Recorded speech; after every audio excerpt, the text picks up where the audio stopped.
The topic I'm going to discuss is how to deal with attachment. Này chúng ta thảo luận về làm thế nào để giải quyết cái sự dính mắc, hay còn gọi là bám víu, níu kéo, tham đắm của nó. So two words is similar to attachment: clinging and grasping. You know clinging? You know clinging? What is clinging? Who can explain? Bám víu là gì à? Dính mắc còn gọi là bám víu, níu kéo gì đó. Ai có thể giải thích cho Thầy sư về sự bám víu? Anyone?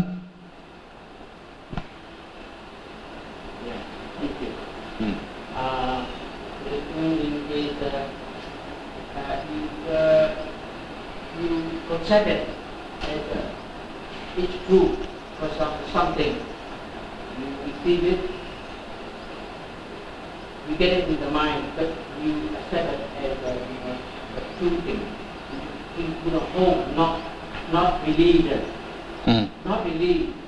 We sensibly fix it, keep it, not drop it. Yes. So in terms of shower, shower poses. Which is the off-shower poses, so that it is from training to holding, grasping, and coach present. You see that present, not dropping, not deleting. Yes.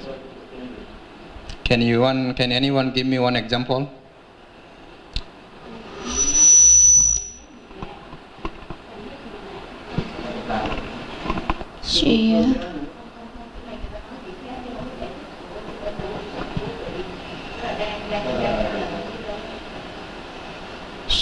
She said is clinging the sensual pleasure.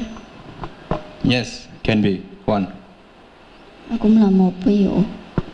Ai có thể cho sư một ví dụ về bám víu như thế nào ạ? Clinging to sensual pleasure and clinging something. When you cling something, you cannot forget it. You keep it in mind and worry all the night. Khi chúng ta bám víu vào cái gì đó thì lúc chúng ta không thể nào quên nó được. Lúc nào chúng ta sáng đêm chúng ta đều nghĩ về nó. Can't sleep at night, just thinking and thinking. Đêm cũng không ngủ được, chỉ có suy nghĩ mãi miết về nó. If you lose something that you like so much, suppose you bought a computer with $2,000 and suddenly you lost that computer and you cannot sleep at night thinking, because you like it so much, you attach to it. This is called clinging. So clinging can be many ways. You love someone, your parents, your grandfathers, something, then you lost it. Then you cannot forget. Oh, my grandma, very kind, she always take care of me, but she passed away. I still miss her. And whenever I miss her, I can't sleep. I can't eat. Thì sự bám víu này ví dụ như là khi chúng ta có một món gì đó mà rất là yêu thích, một cái vật gì đó chúng ta rất thích, ví dụ như mua một cái máy tính mới với giá $2.000 và chúng ta rất là yêu quý nó, rồi bỗng nhiên nó mất đi thì chúng ta sẽ không thể nào ngủ, tối về không có ngủ được, cứ suy nghĩ về nó hoài, cảm thấy rất khổ sở. Hoặc là khi mà ba mẹ chúng ta, chúng ta rất là yêu thương đã qua đời, chúng ta cũng không thể nào nghĩ được, ngủ được. Chúng ta cứ nghĩ về, nhớ tưởng, mơ tưởng về cái người thân thương đó. Và mỗi lần chúng ta nhớ như vậy, chúng ta sẽ cảm thấy rất là đau khổ.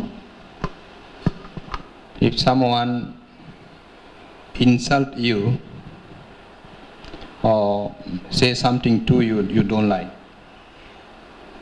then what is your feeling? Như có ai đó nói điều gì đó về bạn mà họ không có thích, bạn không thích, thì bạn sẽ cảm thấy thế nào? So that feelings, you go home and sleep and thinking, always thinking, why he did like this to me? Why he did like this to me? Why she did like this to me? So this is called clinging. So attached to it. Now,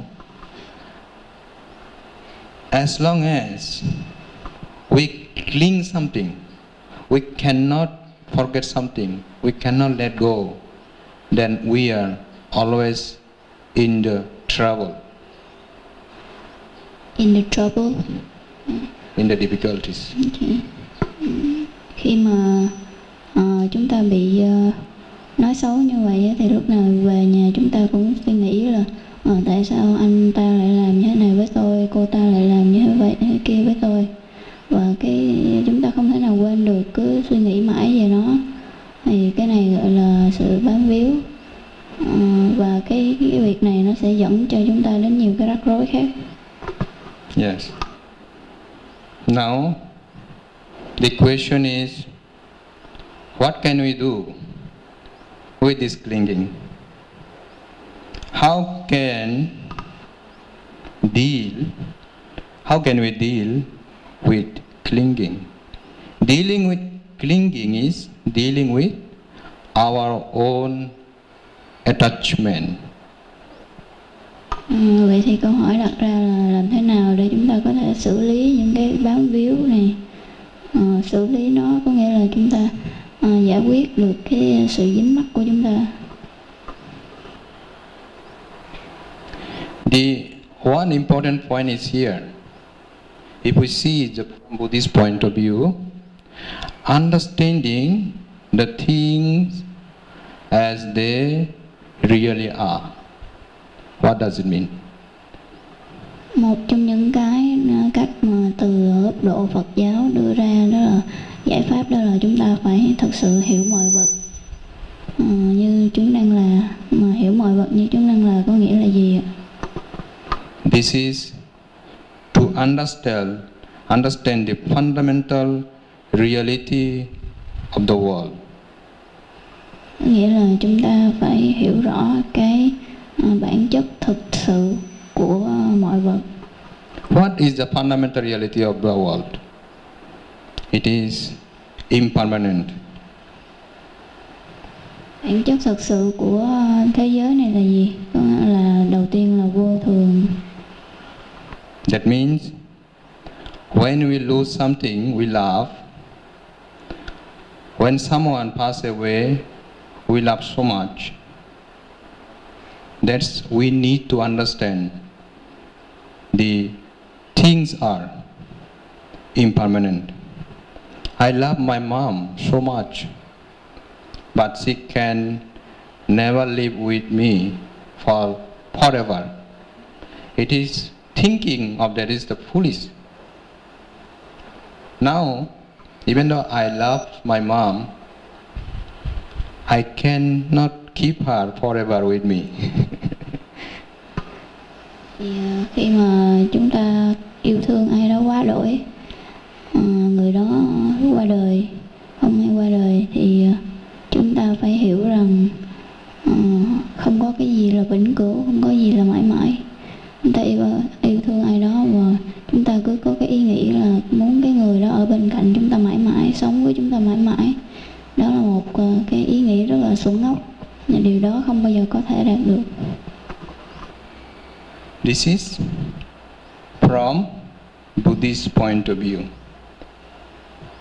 Then, what is the point of view from the general point of view? How can we overcome this problem by understanding through observations of the general point of view. Cái cách giải quyết vừa rồi đó chính là cái góc độ với quan điểm của Phật giáo. Còn trên bình diện tổng thể, tổng quan á, thì chúng ta sẽ có cái cách giải quyết như thế nào? Whenever you worry that you lost something or someone has insulted you, that memory always make you suffering emotionally, then you need to change your thinking. Can you repeat the first sentence? Okay. Whenever you suffer from that kind of clinging, you need to change your focus. Suppose someone hurt you, and if you always try to thinking of that, as long as you're thinking, you will suffer more. Thì tổng quan là khi có ai đó khiến chúng ta đau khổ, hay là chúng ta đang đau khổ vì cái gì đó, thì điều đầu tiên chúng ta cần làm đó là chuyển cái sự chú tâm của mình. Nếu mà mình cứ chú ý vào cái đau khổ đó, cứ suy nghĩ về nó mãi hoài luôn, thì chúng ta chỉ càng khổ thêm khổ mà thôi. Now, taking this from a Buddhist point of view, take it as a karma, that maybe you have done same things to someone in your previous life, and that unwholesome karma says you in this life. Thì chúng ta có thể suy chiêm nghiệm rằng cái việc xấu mà chúng ta nhận lãnh chính là những cái quả báo mà chúng ta đã làm từ kiếp trước. Có thể là kiếp trước chúng ta đã làm điều gì xấu với ai đó, và bây giờ chúng ta nhận chịu cái quả báo người đó làm lại cái điều xấu đó đối với chúng ta. Okay. Then let go of your expectation. Sau đó thì chúng ta hãy xả bỏ những cái mong ước, mong đợi của chúng ta. That means when you do something good to others, when you say some nice word to others, it doesn't mean you always receive the same way. Thì xả bỏ những cái mong lợi có nghĩa là gì? Có nghĩa là khi mà chúng ta làm những cái điều tốt, những điều thiện lành đối với người khác, thì chúng ta đừng có mong cầu là người ta phải đối xử ngược lại với chúng ta như vậy. Therefore, whatever you do without any kind of expectation. Vậy khi chúng ta làm bất kỳ điều gì khác cũng vậy, đừng có mong cầu cái gì hết. Then, in the Buddhist point of view, the Buddha said, the clinging, attachment are from lobha. Lobha. What is the lobha? Greed. It's a greed. So that is why the person find difficulty to cope with clinging or to cope with let go. He should practice meditation on impermanent. Thì từ góc độ Phật giáo thì cái nguồn gốc của cái việc bám víu này nó đến từ cái lobha, là tâm tham. Vì vậy mà nếu mà để đối trị với nó, chúng ta cần phải thường xuyên thiền quán, thiền định, quán tưởng về sự vô thường.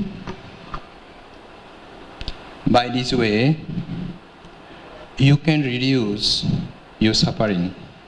Now, what other meditation you can practice to reduce your attachment? Now, I will introduce you what kind of meditation should you practice to reduce your attachment. Giờ thầy sẽ chỉ cho chúng ta cái cách thiền như thế nào để giảm bớt cái sự dính mắc của chúng ta. Those who have a lot of the sensual pleasure, clinging for the sensual pleasures, they should meditate on the impermanent, on the human body. So create an image as a beautiful picture, beautiful some things you like. Then you see from that picture or that beautiful things, you need to see the impermanent. So this thing is beautiful, beautiful, beautiful. So after sometimes, this new cloth will become dirty. That means nothing can remain perfect. The person who is born today, after sometimes he will become old and he has to die. So that is the reality of the world. Cái kỹ thuật ở đây là khi nào mà chúng ta để chống lại cái sự bám víu gây ra sự đau khổ chúng ta, thì chúng ta phải thiền quán về vô thường. Chúng ta có thể sử dụng một cái vật nào đó hay một bức tranh nào đó mà ta cảm thấy rất là đẹp và rất là thích, nó hợp với mỹ quan của chúng ta. Thì khi mà chúng ta nhìn nó, chúng ta hãy quán tưởng về cái sự vô thường của cái vật đó, quán tưởng xem nó sẽ trở nên cũ kỹ và rách. Ví dụ như cái miếng ngồi của thầy, miếng bồ đòn của thầy thì nó lúc đầu nó mới, thì chúng ta quán tưởng dần dần nó sẽ trở nên cũ kỹ, rách rưới và mục mòn như thế nào.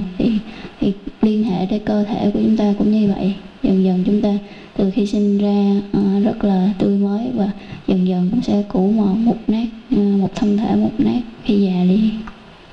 This technique, if you are master of this technique, then in your daily life, maybe you go back home sometimes, then you can apply it whatever you do, because we always engage in something and that creates more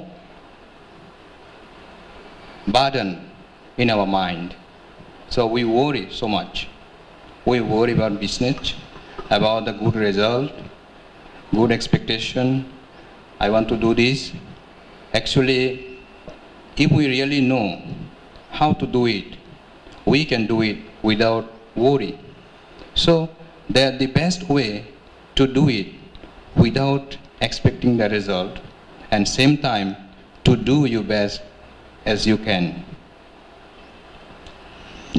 Cái kỹ thuật này nó có thể được áp dụng trong những hoạt động trong đời sống hàng ngày của chúng ta. Hầu như chúng ta có thể áp dụng trong tất cả hoạt động. Khi mà chúng ta làm điều gì đó thì luôn luôn quán tưởng về sự vô thường. Khi mà làm công việc, chúng ta lo lắng về công việc, những cái việc gì mà chúng ta phải hoàn thành, phải làm, thì chúng ta hãy xả bỏ cái sự mong cầu của mình, không có mong đợi cái kết quả hay gì hết, nhưng mà chỉ làm nó một cách tốt nhất có thể. Thì đó là cái cách để mà chúng ta không có còn phải thấy lo lắng hay là bất an về những cái công việc hay là khi tiếp xúc với những cái bên ngoài của chúng ta nữa. It is like a printer draw a picture. A printer printed a picture, and this same picture got international award. But the purpose of printing of this picture is not for any competition. He printed it just for himself. So he did it without any kind of expectation. But finally, that picture got international award. The picture got what? A printer printed a picture. Yes. You know, not printer, painter. Okay. Painter paint a picture, and that picture he painted without any expectation of the result. He just painted it with peace and calm mind to keep himself. But same painting, this painting become received international award. The reason for he received international award because he did not painted it for competition. So this is a true story. Yes. Okay. Thì đây là một câu chuyện có thật, đó là một người họa sĩ vẽ một bức tranh bằng một cái niềm say mê, hứng thú, và anh ta làm việc nó một cách rất là tự nhiên, và cái bức tranh đó là một cái bức tranh đoạt giải quốc tế, một giải thưởng lớn của quốc tế. Và cái lý do mà anh ta đoạt được cái giải thưởng này á, là vì thật ra anh ta không có vẽ bức tranh đó để mà dự thi, anh ta không có ý định đoạt giải, mà anh ta chỉ vẽ bằng cái niềm cái sự nội tâm của anh ta truyền tải ra thôi. Anh ta không hề có ý định dự thi, và bức tranh đó đạt được giải quốc tế. So attachment always make us trouble, make us drawback, make us when we try to do something, when we have attachment too much, then most of the time we worry so much, anxiety so much, but finally we fail. When we do something without anxiety and without attachment, any project we do, because our mind is calm and peaceful, we know the reality, then we become successful. Thì cái dính mắc với cái kết quả chính là cái khiến cho chúng ta rất là lo lắng, căng thẳng, và với cái trạng thái đó thì chúng ta không thể nào mà làm việc một cách hiệu quả và mang lại cái kết quả chúng ta mong đợi được. Kết quả là chúng ta mong đợi cái này, nhưng mà chính cái sự dính mắc với kết quả đó khiến cho chúng ta không đạt được cái kết quả mong đợi. Thì thay vì vậy chúng ta phải xả bỏ cái sự mong đợi đó đi, vì chúng ta làm một cách tự nhiên, thì khi đó chúng ta mới thấy được cái bản chất thực sự, và từ đó chúng ta mới có thể áp dụng những cái biện pháp hữu hiệu để giải quyết việc một cách thành công. Now, I will give you an example, true story, how attachment can prevent someone from deathbed. I know the name Gampapo. He is a Tibetan Buddhist scholar. Is it Gampopa? Yeah, Gampapo. Yeah.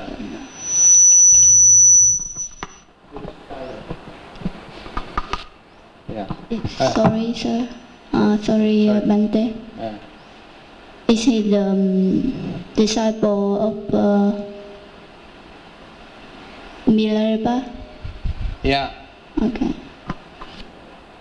I think it's Gampopa. Okay, Gampopa. Yeah, you are right. Okay. The 11th century. Okay. This is the true story. Gampopa.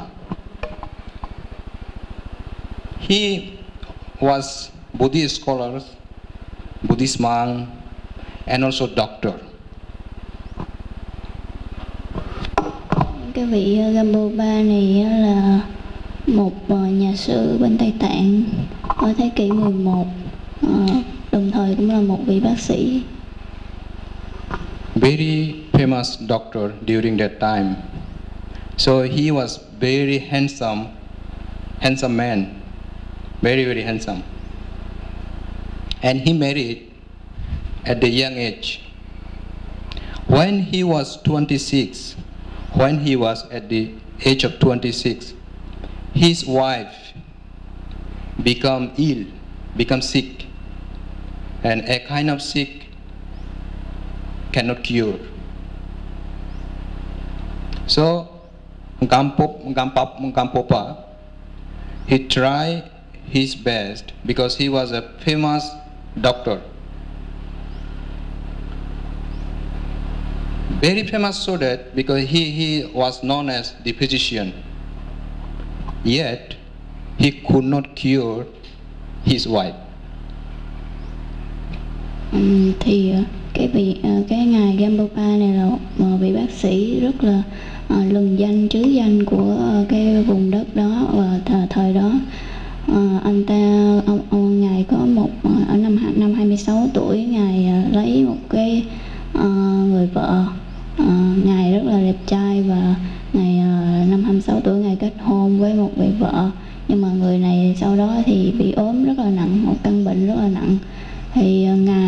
căn bệnh đó là căn bệnh nan y không thể chữa khỏi. Mặc dù ngài là một bác sĩ chứ danh nhưng mà ngài không thể nào chữa được bệnh đó cho chính vợ mình. Then Gampopa give a deadline. He said, because my wife is very sick, maybe he will die within 6 or 3 months. Then he gave a deadline. Because of her sickness, she must die within 6 months. But she did not die.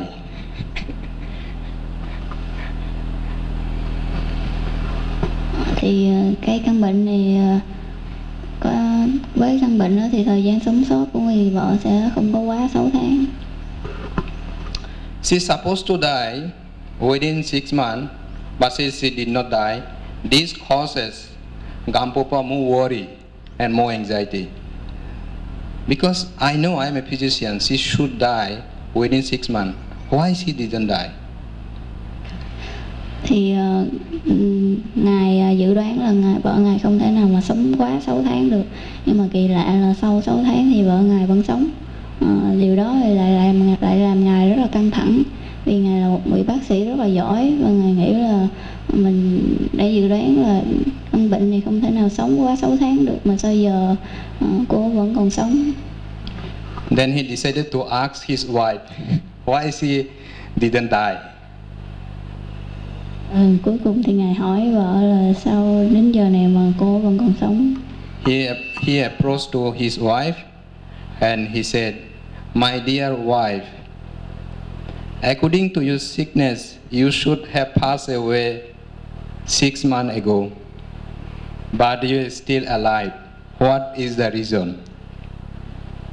Anh ta đến gần vợ và hỏi là vợ thân yêu, theo cái kiến thức của tôi thì vợ có thể đã chết, phải qua đời 6 tháng rồi mà tại sao đến giờ vẫn còn sống. Then his wife replied, "My dear husband, I love you so much. When I pass away, I don't want you to get married with another woman. That is why I did not die." Thì người vợ mới trả lời là ông xã của tôi ơi gì đó, chính vì tôi yêu ông quá cho nên là không có muốn ông cưới ai hết, cho nên đến giờ này vẫn còn phải sống tiếp. So Gampopa make promise to his wife, "My dear wife, you don't worry. When you pass away, I will never marry to another woman, but I will become monk." Ngài mới nói với vợ rằng bây giờ bà cứ yên tâm đi, nếu mà bà qua đời thì tôi sẽ không lấy bất kỳ ai khác nữa mà tôi sẽ trở thành một vị tu sĩ. Then his wife passed away peacefully. Cuối cùng thì người vợ mới yên tâm qua đời một cách êm thấm. Gampopa became Buddhist monk. Ngài Gampopa thì đi tu. So when we observe this moral of the story, what we can get is why his wife is still alive? Because of the attachment to Gampopa. That causes her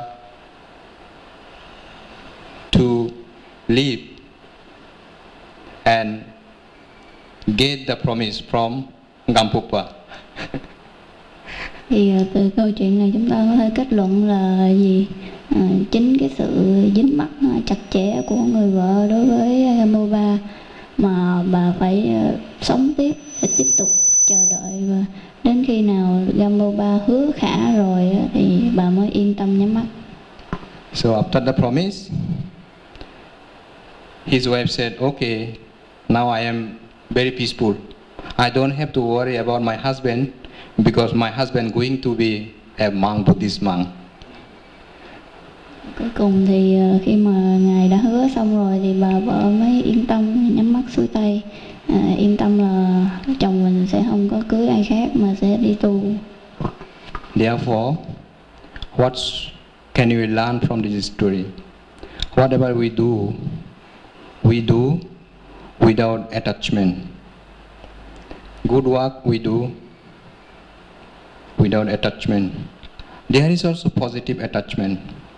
If you love your family members, take care of your family members, take care of your parents, take care of your children, take care of your grandchildren, this is called positive attachment. But this negative attachment. Thì từ đây chúng ta có thể học được điều gì, đó là dính mắc cũng có những cái, cũng sẽ có cái loại là dính mắc tích cực. Thì dính mắc tích cực là khi mà chúng ta quan tâm tới ai đó, quan tâm tới người thân, tới gia đình, bè bạn của mình và chăm sóc họ tận tụy, chu đáo, phục vụ, thì đó là một cái sự dính mắc tốt đẹp, tích cực. Còn dính mắc theo cái kiểu bám víu, níu kéo, tham đắm là cái sự dính mắc tiêu cực. Even though this is based on positive attachment, we still should not attach to our own family members. Nhưng mà tuy nhiên thì cho dù đó là sự dính mắc tích cực thì chúng ta cũng không nên bị dính mắc quá vào những cái gia đình, người thân của chúng ta.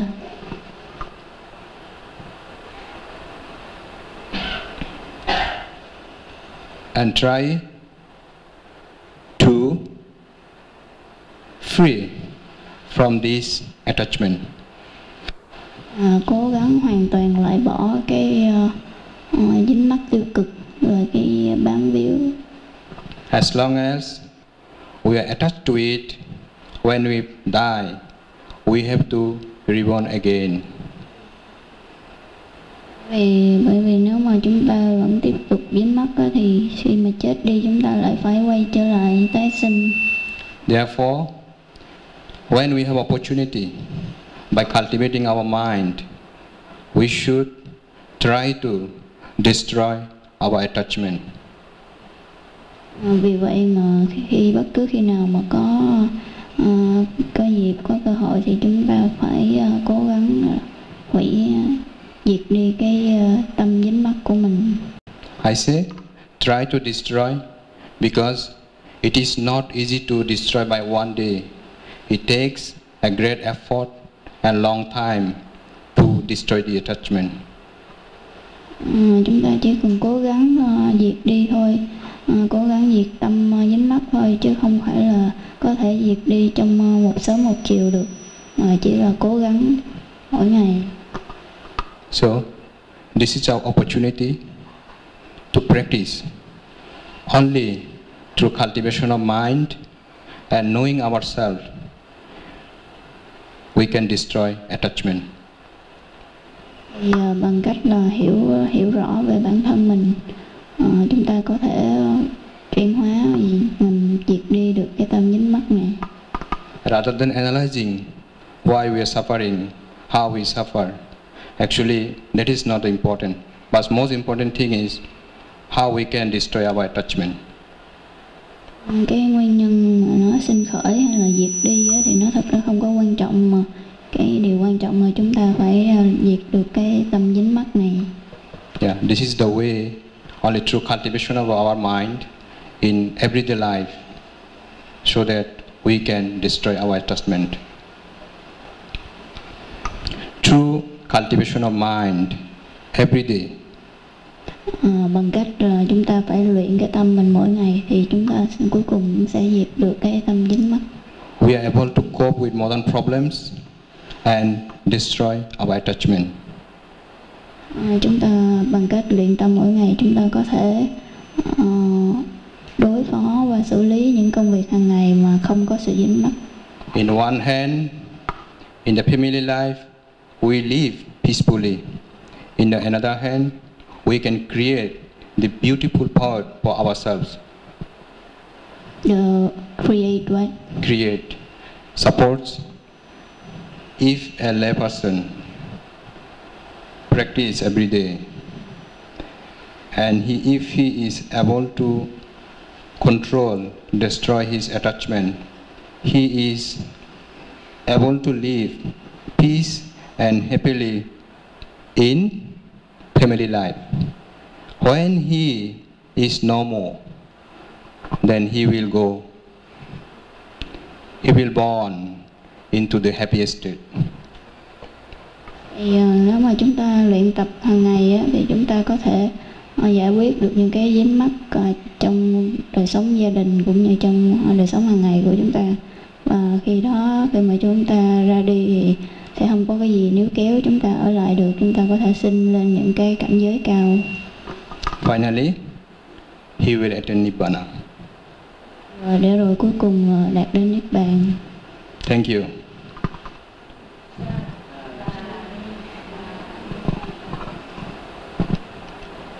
Any question, please? Any suggestion? Ai hỏi gì không ạ? At the beginning, I try to show the scientific way, and the scientific way is like a mathematical system, how we suffer, and because this way, it is like a mathematical system. Like when we suffer, who suffer?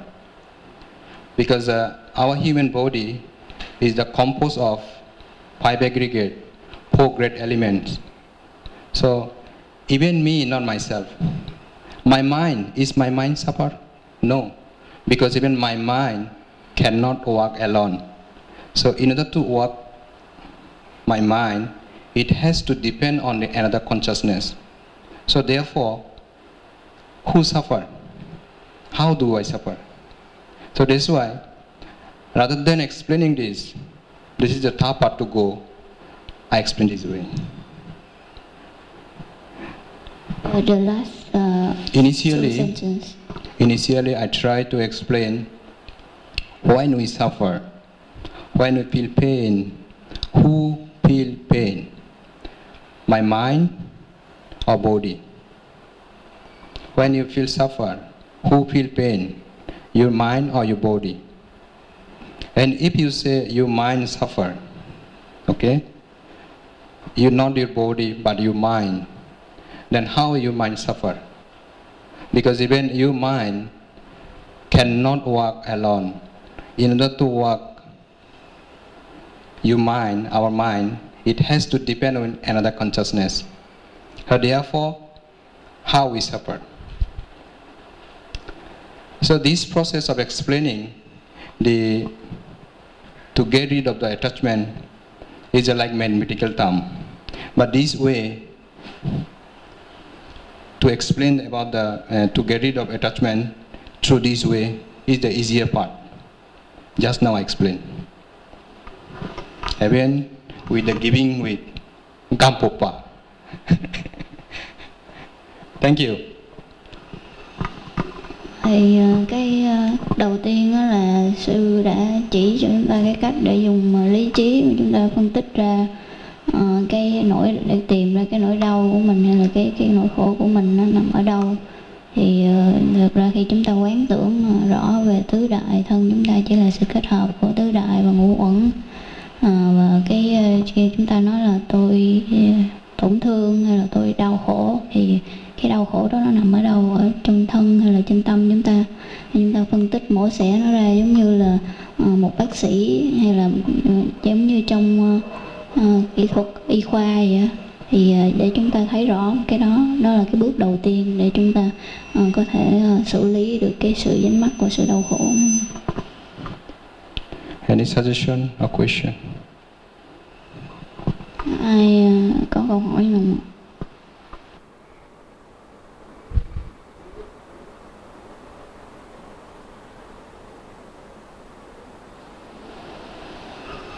May I have a question? Okay. So you said the initial step is to use our analyzing ability to point out which is which, and to really understand our suffering.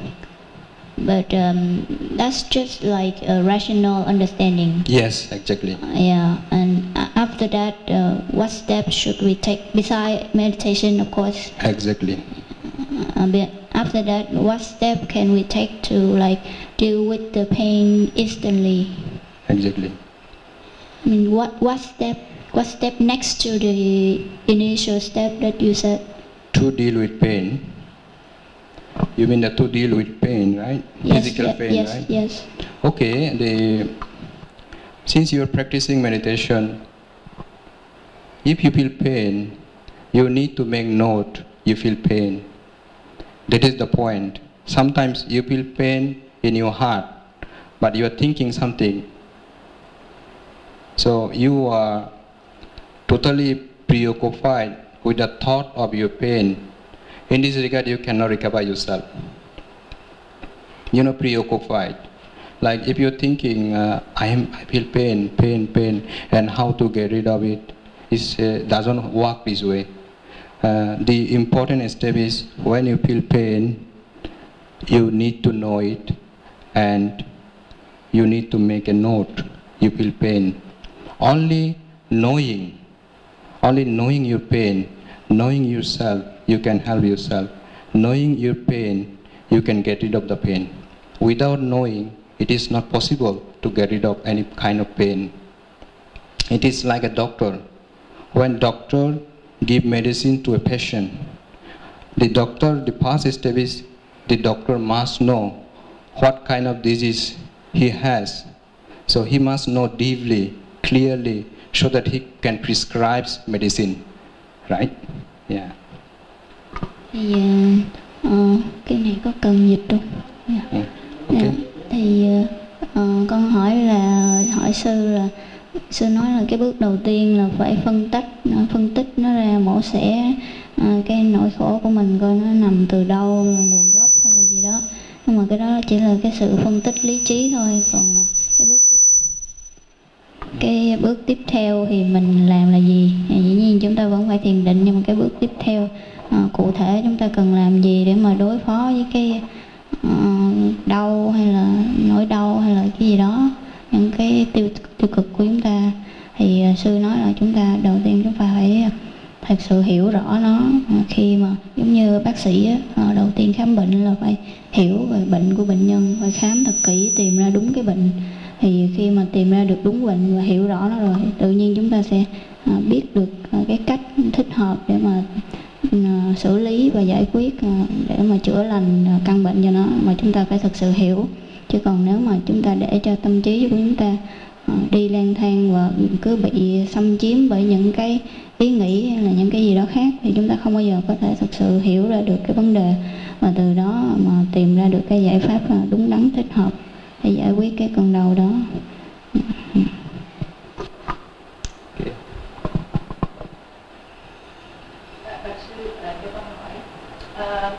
Để mà không dính mắc thì chúng ta phải hiểu những cái sự vật, những cái hiện tượng của nó giống như là nó là.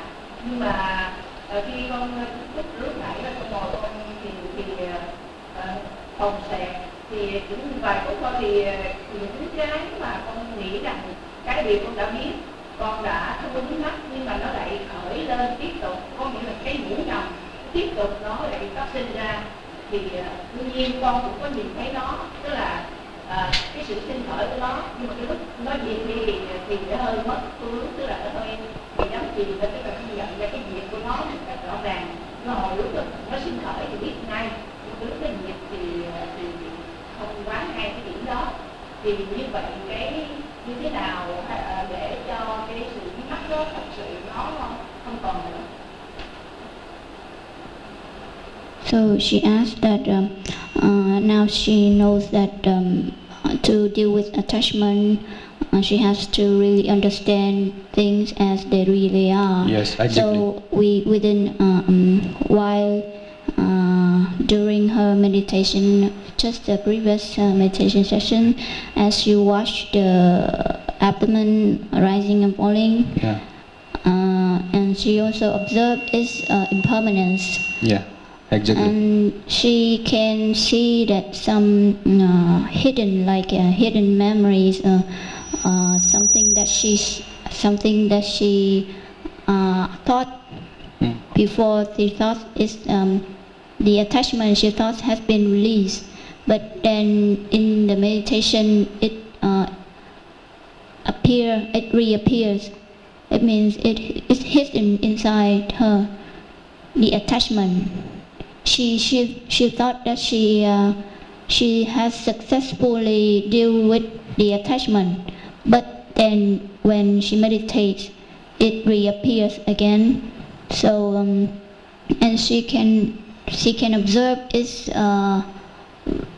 the start of the attachment. Yeah. But then she cannot observe the falling of the attachment, the disappearing of the attachment, arising and falling.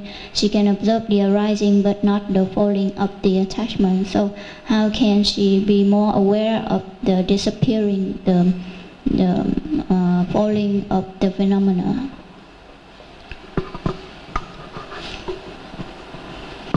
The thing is, you have to see it, you have to know it. If you do not know how to find it, you have to find it yourself. You have to watch it more carefully. Since it is within you, I cannot go and search for you. So the way I can do it, just guiding you more carefully, because it is within you. So one thing is awareness. Awareness. Since it appears, you know when it appears. If you are a little bit careful about when it's falling, also you know. Maybe during that moment, you are not aware of that. Thì sư nói là thật cái này nó nằm ở bên trong cô, cho nên là sư sẽ không có chỉ một cách, chỉ có cô mới là cái người biết rõ nhất về cái ở trong đó, cho nên sư sẽ không thể nào mà chỉ một cách trực tiếp được, mà sư chỉ là đưa ra cái gợi ý, cái hướng dẫn cơ bản. Thì cái gợi ý của sư đó chính là thật ra là cô đã có một cái sự tiến bộ trong cái việc quan sát cái sự vô thường đó. Cô đã nhận ra được lúc mà nó sinh khởi. Thì cái mấu chốt ở đây chính là cái sự nhận biết. Thì nếu mà cô cứ tiếp tục chỉ cần cố gắng cẩn thận chú tâm thêm một chút nữa thì cô có thể nhận biết được cái sự diệt đi của nó luôn. Bởi vì nó đã sinh ra đã nhận biết được rồi. Thì bây giờ mình cố gắng chút nữa, mình tập từ từ rồi sẽ nhận biết được cái sự diệt đi luôn. Phải chú tâm hơn một chút.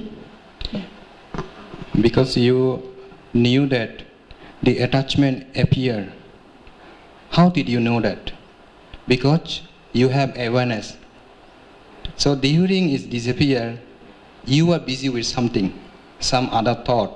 That's why it's run away or disappear, you did not know. But it doesn't mean you don't know, you will not know in the future. Maybe last time you did not know, but in the future, next time you will know it exactly. Thì rõ ràng là cô đã có cái sự nhận biết. Tại sao cô biết lúc mà nó sinh ra? Tại vì cô có cái sự nhận biết, cái sự chú tâm. Rõ ràng cô đã duy trì được cái sự chú tâm lúc mà nó sinh ra, nên cô mới biết là nó đã sinh ra. Nhưng mà lúc mà nó diệt đi thì có thể là lúc đó tâm cô đang chạy đi rong chơi ở đâu đó rồi, cho nên cô không nhận biết. Thì bây giờ cứ duy trì cái sự chú tâm liên tục đó, thì trong tương lai đến lúc nào đó cô cũng sẽ đến cái lúc là cô sẽ nhận ra được cả cái sự diệt đi của nó nữa. So, from today, no attachment. Thank you.